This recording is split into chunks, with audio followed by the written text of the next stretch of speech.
Bien, gracias. Bueno, antes que nada agradecer a la profesora Pita su invitación a estar en Vigo, ciudad así que por la que tengo un especial cariño, y además de ver a todos los amigos cada tanto siempre es bueno. Y siempre ha sido muy productivo, además, porque los temas que se han debatido en estas reuniones que organiza Ana María son temas muy relevantes para todos los aspectos tributarios. Recuerdo la discusión sobre la BICIS, y lo único que falta en este marco, Ana, es una discusión sobre el BEPS. Todo se andará. El BEPS no es tan importante, no es tan nuevo para ustedes porque tienen la Unión Europea como lo va a ser para América Latina. Bien, en este tema de los puertos hemos escuchado hoy cosas muy interesantes y hemos escuchado nada menos que a personas que vienen del primer puerto, ¿no? Prácticamente de Europa, ¿no? Del puerto más exitoso. Así que en realidad la situación latinoamericana es bastante diferente. Sin embargo, siempre es bueno volver a las fuentes, volver a los orígenes, para despejar dudas acerca de, por ejemplo, conceptos. Y hoy cuando hablábamos de impuestos y fees, ¿verdad? Taxes, fees y tariff, en realidad esto está unido un poco a la evolución que vamos a ver ahora, de épocas en que el puerto era público, enteramente público y a veces monopólicamente público, y entonces allí había una especie de confusión entre la naturaleza jurídica de lo que era el precio, que siempre es la utilización de un bien, con lo que podía ser un impuesto, o si esos precios calificaban como tal o tenían una distinta naturaleza. En fin, el tema tiene todas estas connotaciones que ustedes están mostrando en estas reuniones, la connotación con la zona franca. Nosotros vamos a ver, tenemos una experiencia en Uruguay de que el puerto es puerto libre. Ay, ¿dónde voy? Me cambio. No, cuidado con el micrófono. Con el micrófono. ¿Y esto cómo lo voy cambiando? Aquí, acá. Yo creo, aquí, pero despacito, para que vaya de una vez. Bien. Y si no, supongo que... No. No, es ahí. ¿Con cuál? Tiene que ser con esta vuelta. Con la rótula. Perfecto. Bien, entonces, como ven, es lo que tiene el derecho tributario. Uruguay, Vigo, Rotterdam, tenemos un montón de cosas en común que nos habilita este tipo de discusiones. La regulación portuaria en el Uruguay hay que mirarla un poco desde sus orígenes, porque ha tenido los puntos más negativos que puede tener un puerto, luego ha mejorado, pero sin llegar al nivel, por supuesto, que podemos encontrar en los puertos de Rotterdam y puertos absolutamente privados, diríamos, ¿verdad? Hay un antes y un después en Uruguay de una ley del año 1992 que trajo una profunda reforma en el régimen portuario. Hasta principios del siglo, el Estado y los privados competían en la prestación de servicios de los puertos. Pero luego una ley del año 1909 estableció que el puerto comercial de Montevideo sería explotado y administrado exclusivamente por el Estado. Allí no había un monopolio, sino que simplemente le correspondía al Estado vigilar y controlar todos los servicios del puerto. Y había un consejo honorario, los funcionarios eran amovibles, lo que trajo una serie de problemas, y controlaba la aduana, pero se admitía la existencia de depósitos aduaneros privados. Lo mío no es lo informático. Bien. La ley del año 1916 establece la Administración Nacional de Puertos y ya en el mensaje del Poder Ejecutivo, fíjense, 1916, se refería a la necesidad, oportunidad, economicidad y conveniencia de que el Estado tuviera una gran injerencia, tanta injerencia en las actividades del puerto que se hablaba de la conveniencia de un monopolio. Algo más negativo que un monopolio para un servicio público no ha sido pensado, ¿verdad? Y porque se violan todos los principios de de precios, de formación de precios, etc. Pero estábamos en el año 16, un Estado poderoso que pretendía tener todas las actividades, por eso también esto va un poco con la evolución del papel del Estado en las finanzas públicas. Y la ley no estableció el monopolio, pero sí establecía que el Poder Ejecutivo podría decretarlo, dando cuenta a la Asamblea General. Y por la vía de los hechos se instaló ese monopolio,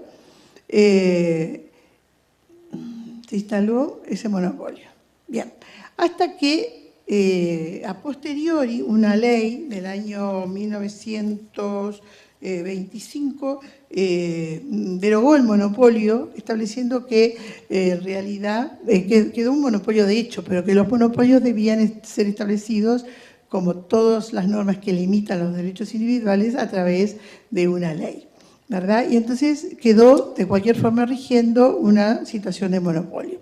Montevideo tiene unas condiciones portuarias excelentes, lo que en toda su historia ha hecho que se haya desarrollado mucho la actividad portuaria.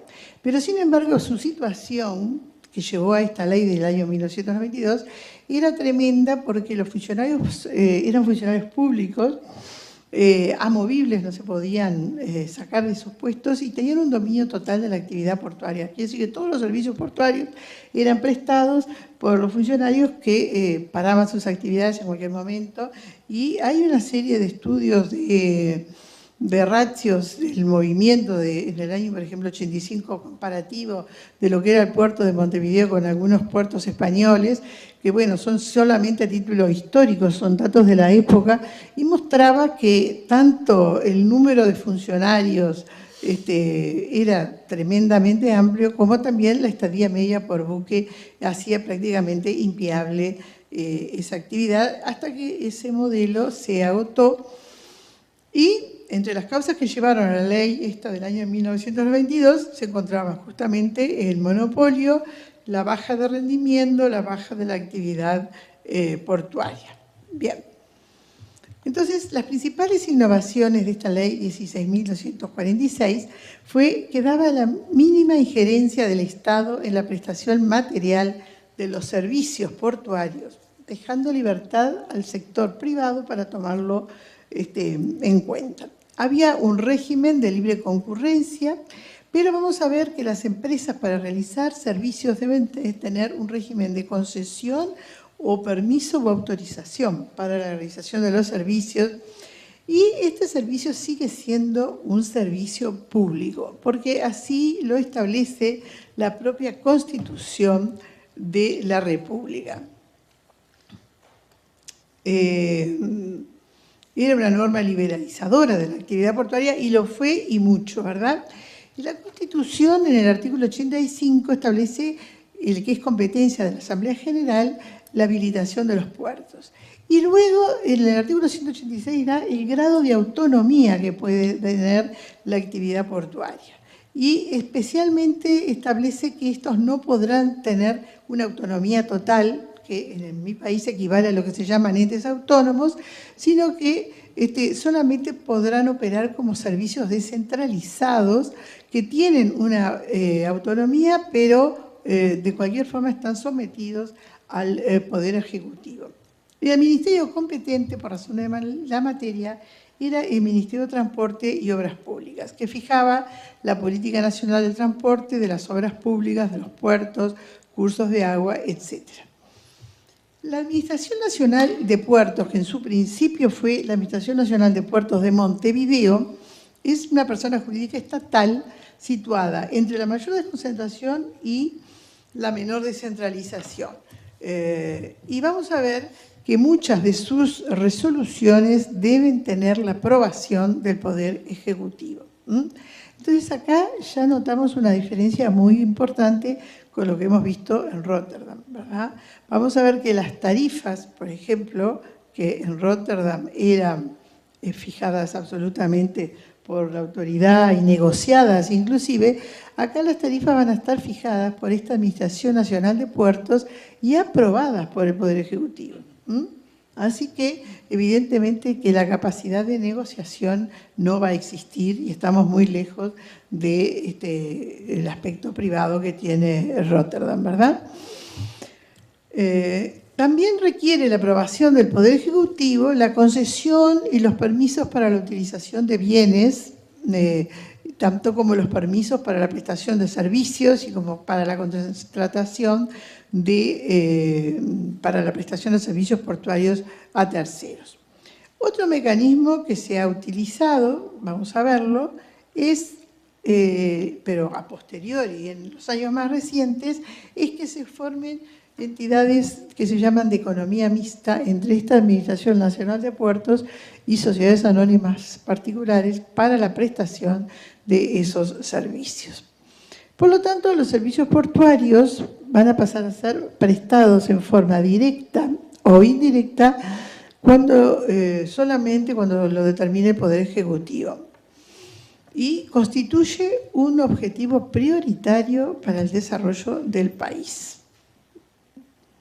Hay una Capitanía del Puerto de Montevideo, que es un órgano desconcentrado privativamente del Directorio de la Administración Nacional de Puertos, y este puerto de Montevideo, que es el regulado por la Administración Nacional de Puertos, a este se le han unido en la actualidad varios puertos más. Ustedes saben que en los últimos años el Uruguay ha tenido un incremento de su actividad portuaria por el incremento de actividades agrícolas que se desarrollan, muchas veces por falencias de la República Argentina, pero esto se encuentra realmente en un momento crítico, dado el aumento continuo de tarifas, ¿verdad? Bien, acá vemos cuáles son los requisitos para poder actuar en el puerto y el otorgamiento de permisos, de concesiones o autorizaciones que tienen una diferencia. Cuando la actividad requiere la realización de obras en el puerto, el régimen jurídico impone que se efectúe una concesión, ¿verdad?, que es mucho más rigurosa que un simple permiso. Cuando no requiere la realización de obras, ahí podemos tener un permiso o una autorización. Cuando se requiere una concesión, entonces es necesario, mejor dicho, la concesión es necesaria cuando se requiere la realización de obras para la prestación de esos servicios. Y hay otro decreto que regula, ¿verdad? Y también este es un acto unilateral de la Administración, pero con la aprobación del Poder Ejecutivo. Fíjense, sigue habiendo un control, es decir, es un acto complejo. El acto es propuesto por la Administración Nacional de Puertos, jerarcas del puerto, y aprobado por el Poder Ejecutivo, que regula, digamos, todos los extremos de la concesión o del permiso, el plazo, las condiciones. Hay un decreto del año 2009 que establece las condiciones concesionales que obligatoriamente deben tener los servicios anexos o complementarios que debe establecer el concesionario, el plazo de la concesión que no podrá exceder de 30 años y que podrá prorrogarse por decisión del Poder Ejecutivo en las nuevas condiciones que imponga la Administración Portuaria, y condiciones del rescate, finalizar el plazo, y hay que rescatar antes si existen fundadas elementos de planificación. Un elemento muy importante de esta ley del año 92 fue la prohibición de todo tipo de monopolio. La experiencia de monopolio público había sido tan nefasta que hay una norma expresa en la ley que prohíbe la existencia de monopolios de hecho o de derecho. Y tuvimos un caso muy interesante en el cual existe una concesión a una sociedad de economía mixta, y se quiso abrir la concesión un llamado a concesión de otra parte del puerto. Entonces esta empresa sacó a relucir su plan de trabajo, su plan de la concesión, y dijo que él tenía derecho a operar en todo el puerto. Entonces ahí la solución fue muy clara. La ley había prohibido de ahí en adelante toda existencia de monopolio de derecho o de hecho. Por lo tanto, entonces, no era así, no podía alegar que se le había dado la concesión de todo el puerto, aun cuando su plan de trabajo fuera sumamente ambicioso. Se trata de una sociedad de economía mixta, se llama Terminal de Contenedores, Cuenca del Plata, que es una de las que más trabaja, digamos, en el puerto de Montevideo.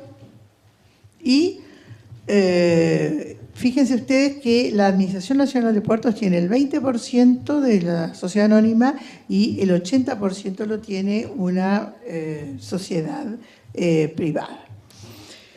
Bien, ¿cuáles son los precios a pagar por la actividad portuaria? Y acá es importante que nosotros analicemos, creo, este concepto, por lo menos en lo que ha sido la doctrina uruguaya, el concepto del tarifario, ¿no? O de la tarifa portuaria.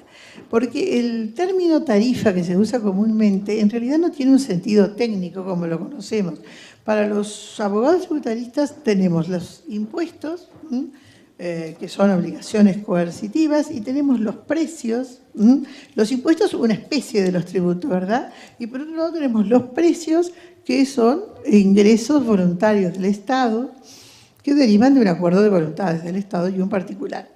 Cuando se paga por el servicio de los distintos servicios que brinda el puerto, ¿cuál es la naturaleza jurídica de ese ingreso? Esto, en la época en que era el Estado quien manejaba el puerto, aparecía ese tarifario como impuesto a los particulares, ¿verdad? Se confundía, dado que el propio Estado imponía las tarifas y son tarifas no negociables, por supuesto.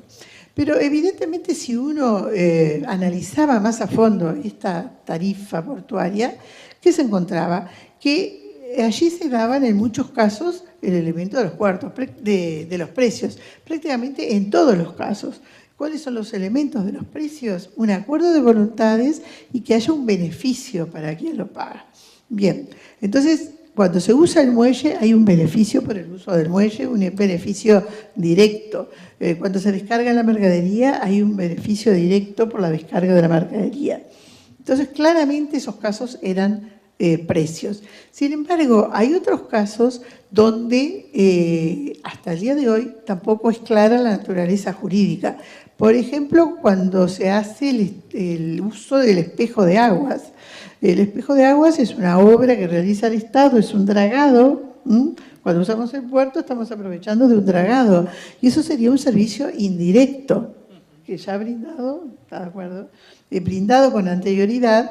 Y entonces la naturaleza jurídica de precio tenemos que remarcarla por el lado de que hay un servicio aunque sea en forma indirecta. De cualquier forma, también hay otros problemas que se han planteado con la tarifa aduanera y es en base a qué elemento se fija. Si nosotros partimos de que se trata de un precio, tiene que haber una relación entre el servicio prestado y el beneficio, entre la contraprestación. El precio es un devengo contraprestativo y debe haber allí un beneficio, ¿verdad?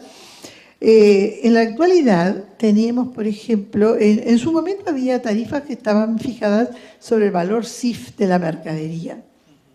Eso desvirtúa la característica de precio, porque no hay relación entre el beneficio y el precio total de la mercadería. ¿Estamos de acuerdo? Y en la actualidad, en las tarifas que tenemos, las tarifas están fijadas por precio de tonelada. También allí se desvirtúa la naturaleza del precio, porque para hacer realmente un precio debería mantener esa contraprestación, que es muy difícil de establecer. Tendrían que venir los economistas a decirnos acá cuando hay una efectiva contraprestación, pero de cualquier forma esta no deriva del precio por tonelada, así como antes no derivaba del precio CIF. Por lo tanto, en una posición que manteníamos ya hace mucho tiempo y también era avalada por el profesor Valdés Costa, considerábamos que en esos casos allí, en vez de precios, había un impuesto encubierto, porque era prácticamente establecido por el Estado, más allá del concepto jurídico de precio, pero era verdaderamente impuesto. Y eso se mantiene inclusive en el tarifario que tenemos hoy en día. No sé, y vi que en el caso de Portugal es algo similar porque también están fijadas las tarifas por precio de tonelada. Sí. Me pareció. Bien, entonces tenemos que esos precios que se pagan por la actividad portuaria se denominan a veces cánones, la efectiva puesta a disposición de bienes del dominio portuario para el uso, ocupación o aprovechamiento de las actividades portuarias, y las tarifas son por la efectiva, dice, prestación de servicios. Tarifas, como yo les digo, es un término que creo que viene del árabe y es como un elenco de precios. Puede ser un elenco de precios o un elenco de porcentajes cuando tratamos de... No tiene un significado técnico, no es ni un impuesto, ni es un precio, no es ningún tipo de tributo, es simplemente un conjunto de precios. El tarifario portuario es un conjunto de tarifas, y el conjunto de tarifas es el conjunto de precios. Esto es importante porque vemos que pasan los años y se vuelven a reiterar las dudas, ¿no? Bien,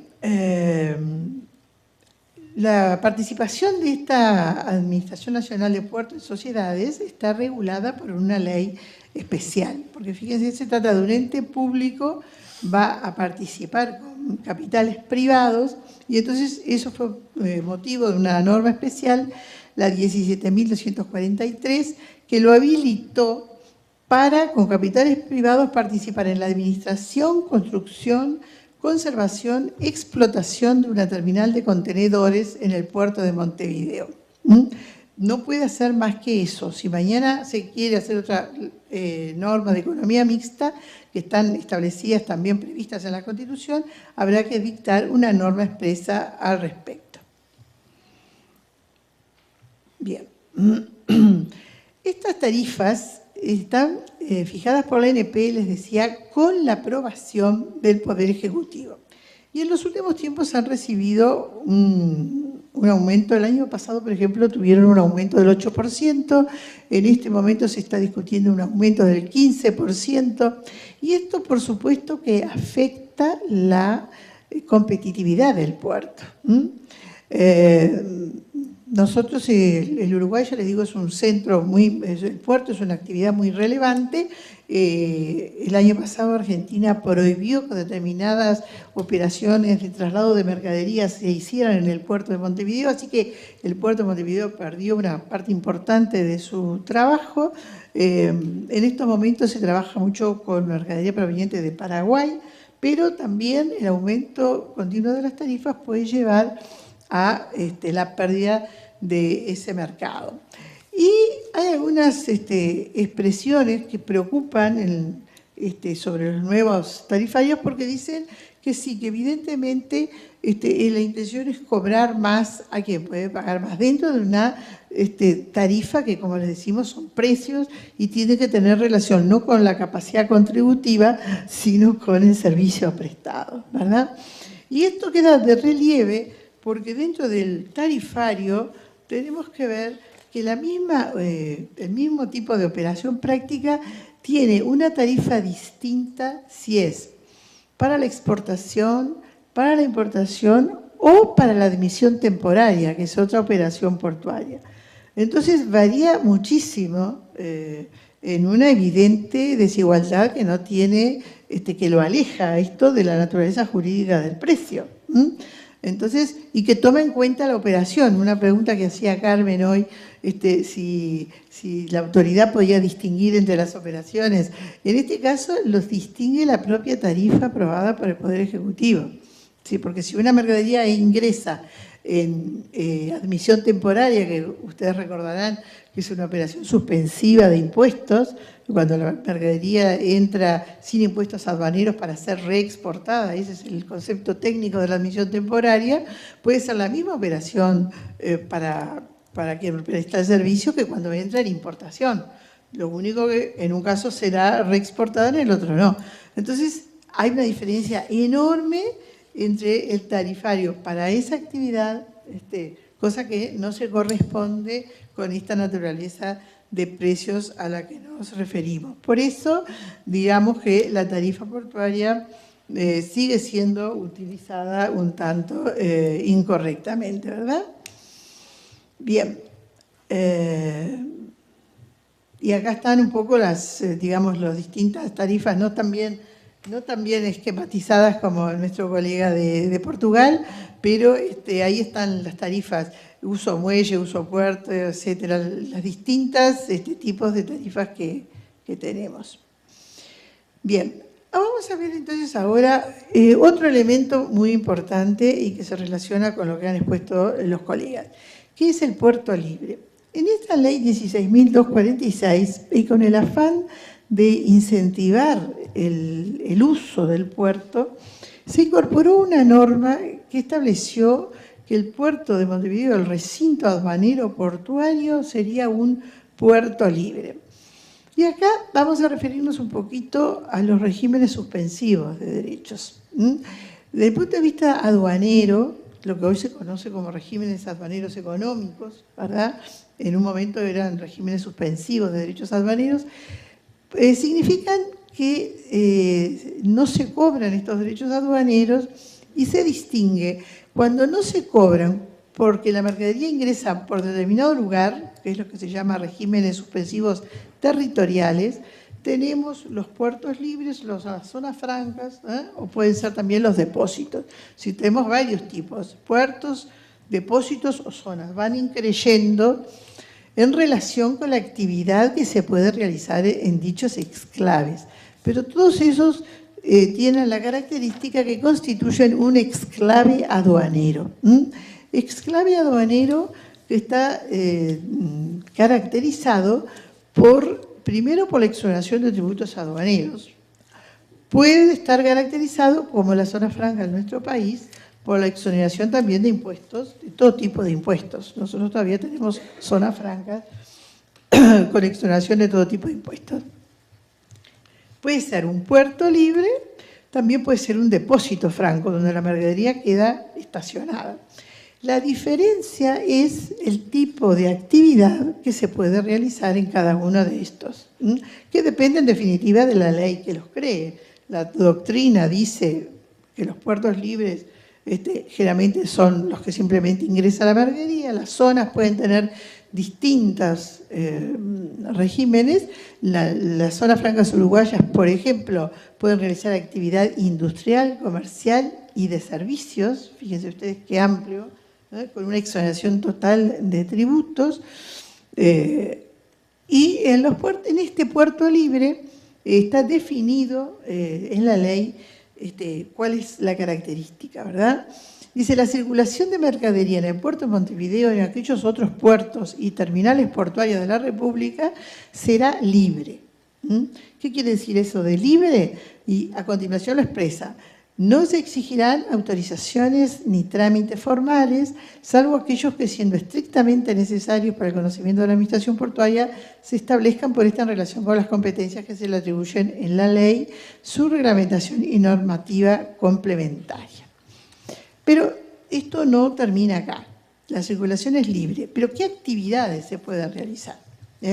Dice, no significarán modificaciones de la naturaleza del producto o mercadería y quedarán limitadas a operaciones de depósito, almacenamiento, pero comprende también reenvasado, remarcado, clasificado, agrupado, desagrupado, consolidado, desconsolidado, manipulado, fraccionamiento, y además pueden ser enajenadas en el puerto libre directamente.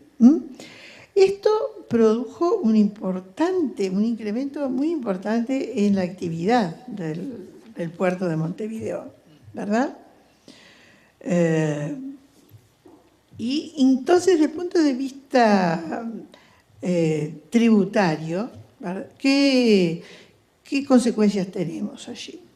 Que ingresan al puerto libre de derechos aduaneros. Las operaciones, como es una especie de... todo eso cuando se realiza en el recinto aduanero portuario, que se distingue, ¿verdad? Y que debe ser definido por la autoridad portuaria. Entonces, todas las operaciones que se realizan allí se consideran como no realizadas en el territorio de la República. Por lo tanto, tampoco generarán IVA, que se rigen por el principio de la territorialidad. En cuanto se introduzcan del puerto libre al territorio aduanero, desde el recinto aduanero definido en el puerto de Montevideo o las demás terminales de la República, se considerarán importaciones. Recién en ese momento que del recinto portuario del puerto libre ingresan a Montevideo, en ese momento recién se considera que hay una importación o un despacho de entrada procedente del exterior y deberán cumplir los trámites y pagos que correspondan. Por lo tanto, están exentas de todos los tributos y recargos aplicables a la importación o en ocasión de la misma, ¿verdad? Sin perjuicio de los controles que puede realizar, por supuesto, la aduana. Bien, esto, como les decía, ha sido sumamente interesante, aunque en los últimos años también se ha incrementado el control, porque evidentemente esta flexibilidad, esta libertad, era un llamador para que en ese puerto, donde se podía traspasar la mercadería, abrir los contenedores, etcétera, pero últimamente también se han incrementado los controles de aduana en el puerto y la actividad sigue siendo beneficiaria para el puerto, ¿no? Y por eso ha resultado muy interesante la promoción de la actividad portuaria. Por otro lado, ustedes saben que los regímenes no territoriales son los que dijimos de admisión temporaria y drawback, que el drawback es la devolución de los impuestos que se pagan cuando, para determinados destinos. Pero tenemos, la felicidad no es absoluta, y entonces hoy en día tenemos un grave problema de armonización dentro del Mercosur. El Mercosur es una zona de unión aduanera que ingresa Uruguay, Argentina, Venezuela, Paraguay, que lo sacaron, y que es una unión aduanera imperfecta. Su programa, digamos, de liberalización ha quedado bastante detenido en los últimos años, porque se preveía que ya a esta altura debía ser una zona superado la unión aduanera y entrar en una unión económica, pero ha quedado bastante detenido. Y una de las causales de ello es que no se podía aprobar un código aduanero. Pero además hay otras de fondo, ¿verdad? La diversidad política de los países hace prácticamente imposible hoy avanzar en esta unión aduanera. Pero ¿cómo se conjuga este puerto libre con un nuevo código aduanero? Eso hace un poco a todo lo que había mencionado el colega sobre las zonas francas, y a mí me plantea unos problemas posteriores que podrían darse por aplicación también del BEPS, que es algo que nos va a todo el mundo, ¿no? El Mercosur estaba detenido porque no se podía aprobar, les decía, el código aduanero del Mercosur. Una de las últimas resoluciones, una decisión 27 de 2010, hizo que se aprobara el Código Aduanero del Mercosur, que ya fue suscrito por el Uruguay, no por todos los países que lo integran. Y no incorpora una definición clara del estatus jurídico de los puertos y aeropuertos libres. Sí incorpora de zona franca, y esto creo que fue una de las causas que estuvo detenido mucho tiempo. Sobre el territorio político del Mercosur distingue áreas territoriales diferentes, habla de las zonas aduaneras diferentes, una zona primaria aduanera, ocupada por los puertos, aeropuertos, puntos de frontera y áreas adyacentes, una zona secundaria, que es parte del territorio aduanero no comprendida en la zona primaria aduanera, y una zona de vigilancia aduanera especial, que define como el ámbito de la zona secundaria aduanera, especialmente delimitada para asegurar un mejor control aduanero y en el cual la circulación de mercaderías se encuentra sometida a disposiciones especiales de control en virtud de su proximidad a la frontera, a los puertos o los aeropuertos internacionales. El Código Aduanero uruguayo, existía un Código Aduanero, pero fue aprobado, son 180, no 189 días, fue aprobado el 22 de septiembre de 2014, quiere decir que entró en vigencia en marzo de este año. Y Se refiere también a la zona primaria, como ustedes ven ahí, que está constituida por el área terrestre o acuática, ocupada por los puertos, aeropuertos, etcétera, delimitadas por la ley y habilitadas por la Dirección Nacional de Aduanas, donde se efectúa el control de la entrada, salida, permanencia, almacenamiento y circulación de mercaderías, medios de transporte y personas. Luego, fíjense la solución que toma este código aduanero.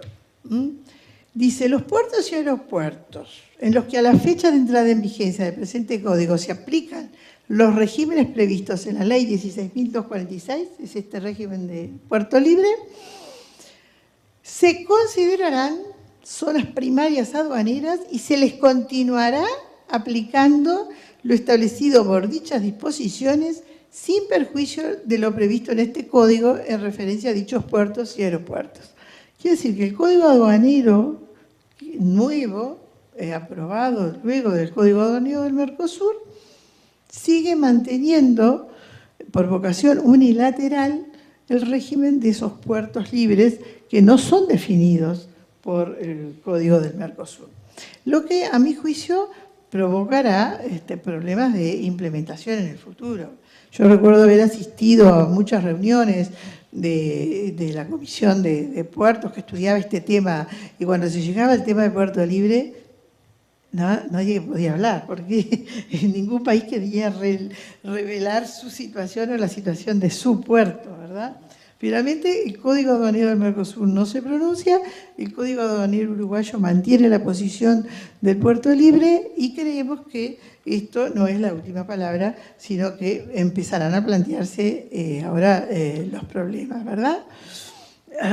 Bien, la vigencia definitiva del código es a partir del 18 de marzo de 2015.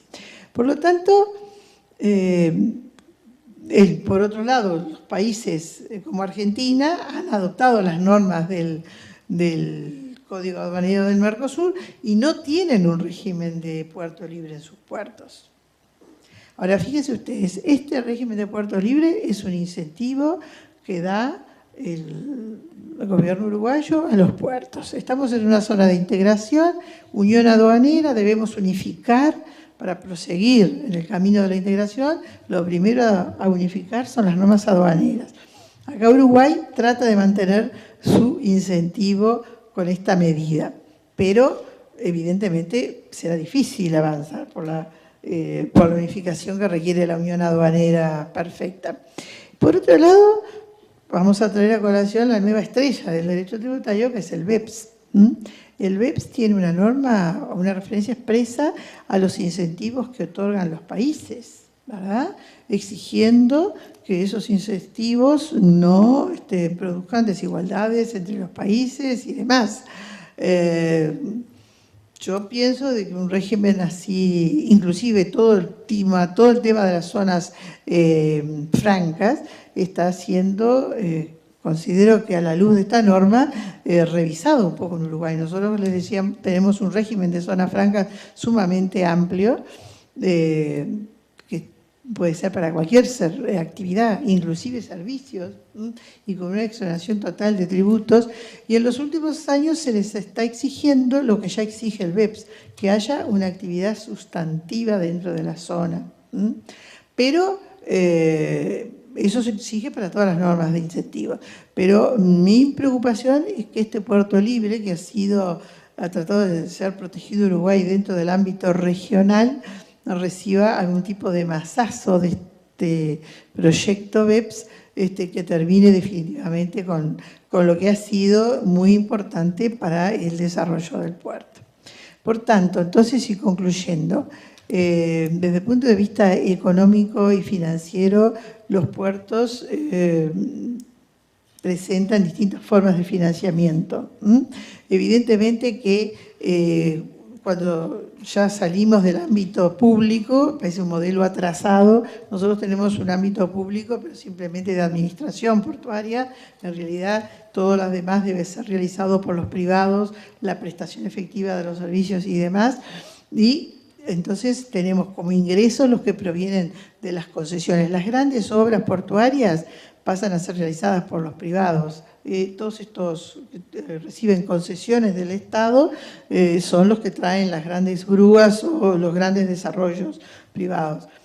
Hay un proyecto que está, ustedes habrán escuchado, porque inclusive acá de Vigo se había ido a ver, un proyecto de puerto de aguas profundas en La Paloma, para el cual se intentaba aplicar un régimen de financiación nuevo que tenemos, de participación público-privada, un régimen bastante complicado, pero que para determinados emprendimientos se acaba de realizar el primero en Uruguay, que es una cárcel, es una financiación público-privada, PP, y se planteaba este proyecto como una de las alternativas, donde en realidad lo que hay es una obra que realiza un privado y se establece una ecuación económica. En este de la cárcel, la ecuación económica la pagará el Estado a posteriori y pagará X pesos por tal preso. Bien, no sabemos cómo sería la ecuación económica en el caso del puerto de aguas profundas. Por el momento, este puerto de aguas profundas ha sido suspendido, pero se pretendía un poco aplicarle este sistema. Quiere decir que ya el Estado no realiza grandes obras, sino busca o concesiones, que deberían ser en régimen de concesión, o estos mecanismos alternativos como PP. Sin embargo, sigue cobrando tarifas porque hay determinadas obras que sí que las realiza el Estado. La puesta de los muelles, de algunos de los muelles, o el dragado, esas actividades, esos servicios indirectos siguen siendo brindados por el Estado, por el cual sigue cobrando tarifas. Y estas tarifas se incrementan. En fin, es un problema sumamente complejo, que espero que Vigo pueda colaborar en una solución global. Gracias. Que pretendía tener todas las actividades, por eso también esto va un poco con la evolución del papel del Estado en las finanzas públicas. Y la ley no estableció el monopolio, pero sí establecía que el Poder Ejecutivo podría decretarlo, dando cuenta a la Asamblea General. Y por la vía de los hechos se instaló ese monopolio,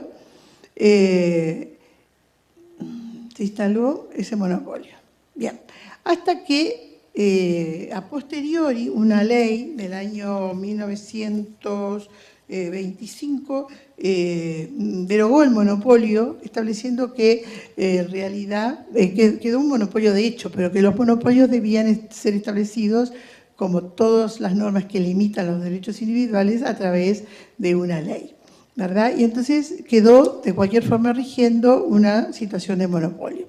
Montevideo tiene unas condiciones portuarias excelentes, lo que en toda su historia ha hecho que se haya desarrollado mucho la actividad portuaria. Pero sin embargo su situación, que llevó a esta ley del año 1992, era tremenda porque los funcionarios eran funcionarios públicos, amovibles, no se podían sacar de sus puestos y tenían un dominio total de la actividad portuaria. Quiere decir que todos los servicios portuarios eran prestados por los funcionarios que paraban sus actividades en cualquier momento, y hay una serie de estudios de ratios del movimiento en el año, por ejemplo, 85, comparativo de lo que era el puerto de Montevideo con algunos puertos españoles.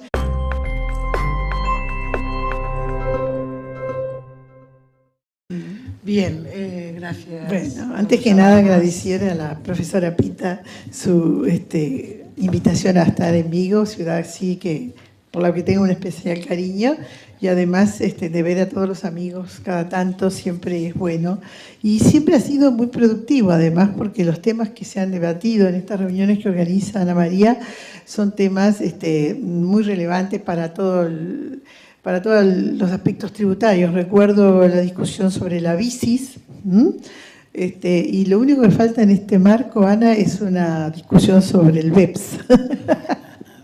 Todo se andará. El BEPS no es tan importante, no es tan nuevo para ustedes porque tienen la Unión Europea, como lo va a ser para América Latina.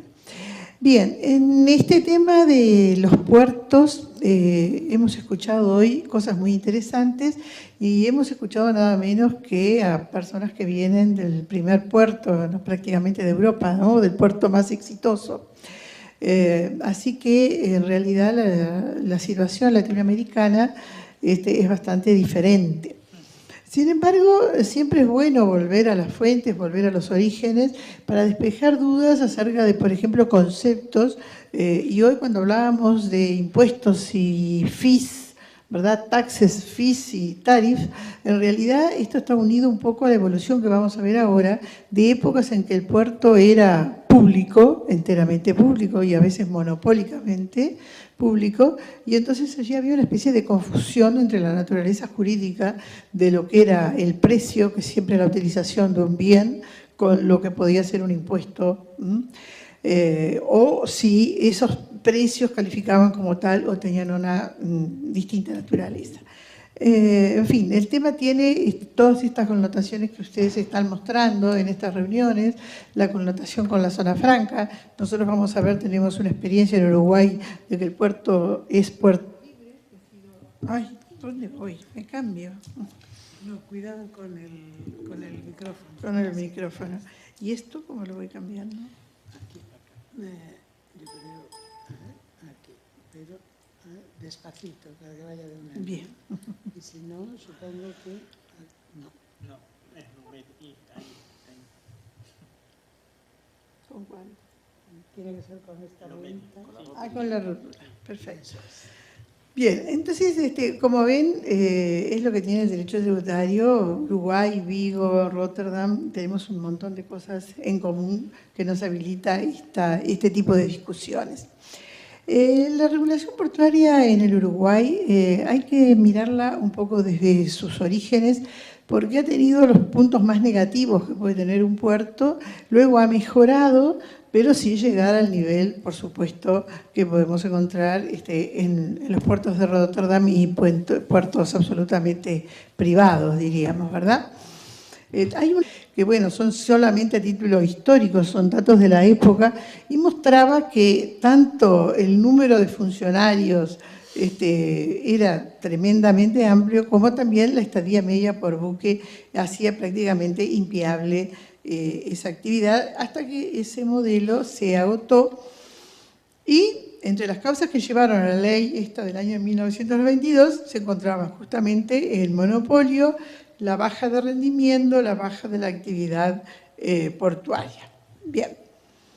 Entonces, las principales innovaciones de esta ley 16.246 fue que daba la mínima injerencia del Estado en la prestación material de los servicios portuarios, dejando libertad al sector privado para tomarlo en cuenta. Había un régimen de libre concurrencia, pero vamos a ver que las empresas para realizar servicios deben tener un régimen de concesión o permiso o autorización para la realización de los servicios, y este servicio sigue siendo un servicio público, porque así lo establece la propia Constitución de la República. Era una norma liberalizadora de la actividad portuaria y lo fue y mucho, ¿verdad? Y la Constitución en el artículo 85 establece el que es competencia de la Asamblea General la habilitación de los puertos. Y luego en el artículo 186 da el grado de autonomía que puede tener un antes y un después en Uruguay de una ley del año 1992 que trajo una profunda reforma en el régimen portuario. Hasta principios del siglo, el Estado y los privados competían en la prestación de servicios de los puertos. Pero luego una ley del año 1909 estableció que el puerto comercial de Montevideo sería explotado y administrado exclusivamente por el Estado. Allí no había un monopolio, sino que simplemente le correspondía al Estado vigilar y controlar todos los servicios del puerto. Y había un consejo honorario, los funcionarios eran amovibles, lo que trajo una serie de problemas, y controlaba la aduana, pero se admitía la existencia de depósitos aduaneros privados. Lo mío no es lo informático. Bien. La ley del año 1916 establece la Administración Nacional de Puertos y ya en el mensaje del Poder Ejecutivo, fíjense, 1916, se refería a la necesidad, oportunidad, economicidad y conveniencia de que el Estado tuviera una gran injerencia tan la injerencia en las actividades del puerto, que se hablaba de la conveniencia de un monopolio. Algo más negativo que un monopolio para un servicio público no ha sido pensado, ¿verdad? Y porque se violan todos los principios de precios, de formación de precios, etc. Pero estábamos en el año 16, en un Estado poderoso,